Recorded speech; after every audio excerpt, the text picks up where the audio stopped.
This is a tutorial of how to annotate on a Google document. First, identify what it is you're looking for in the document. In this case, who are the characters, details about the characters, setting and event details, and vocabulary words. You can pick any color you like for those, but identify that on your annotation key.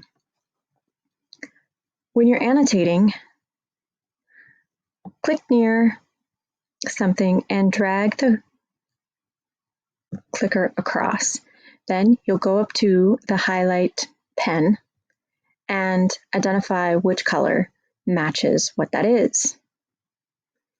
In addition, you can also highlight something and put a comment by clicking on the plus sign. This is a way that you can leave a question.